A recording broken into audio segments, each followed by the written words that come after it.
Hello bachcho, let's read the question. The question says how much faster would a reaction proceed at 25 degrees centigrade than at 0 degrees centigrade if the activation energy is 65 kilojoule? Option A 2 times, option B 5 times, option C 11 times and option D 16 times. So first of all, let's take the key concept of the question. The key concept of the question is Arrhenius equation जो कि होती है K is equals to A e to the power minus EA by RT। यहाँ पे जो rate K है वो rate constant है, तो कितनी फास्टर हो जाएगी ये हम K या rate constant different different temperatures पे निकाल के पता कर सकते हैं। तो अगर हम T1 पे देखें तो K1 हो जाएगा A e to the power minus EA by RT1 और दूसरे टेम्परेचर पे ये हो जाएगा A e to the power minus EA by RT2।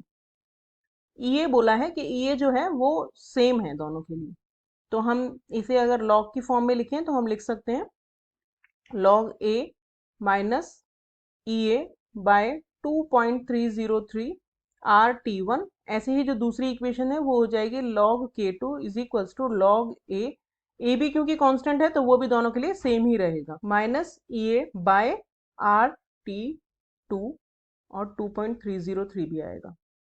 तो अब अगर इक्वेशन 2 को हम माइनस करें 1 में से तो we will get log A minus EA by 2.303 RT2 minus log A plus EA by 2.303 RT1।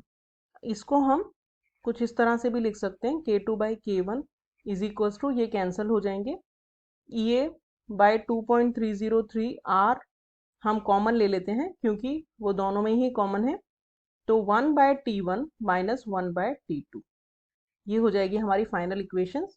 तो K2 बाय K1 हम निकालेंगे, तो K2 by K1 will tell us how faster is the reaction now. तो अब हम इसमें सारी values अगर पुट करें, T1 हमारा है 0 डिग्री यानी कि 273 केल्विन, T2 हमारा है 25 डिग्री सेंटीग्रेड है तो उसको केल्विन में कन्वर्ट करेंगे तो it will come out 298 kelvin, और जो हमें एक्टिवेशन एनर्जी दी है वो दी है 65 किलो जूल। तो log K2 by K1 is equals to EA, that means 65 into 10 to the power 3 divided by 2.303 R, that means 8.314, 1 by T1 that is 273 minus 1 by 298 that is T2।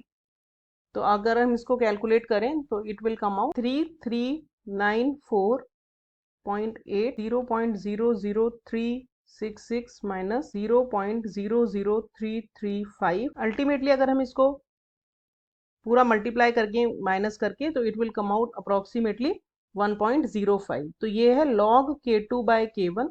तो 1.05 का अगर हम anti log निकालेंगे तो K2 by K1 की value आ जाएगी 11, यानी कि जो हमारी रिएक्शन है वो हो गई है 11 times faster. So the correct option is option C. Hope you understood the solution well. Thank you.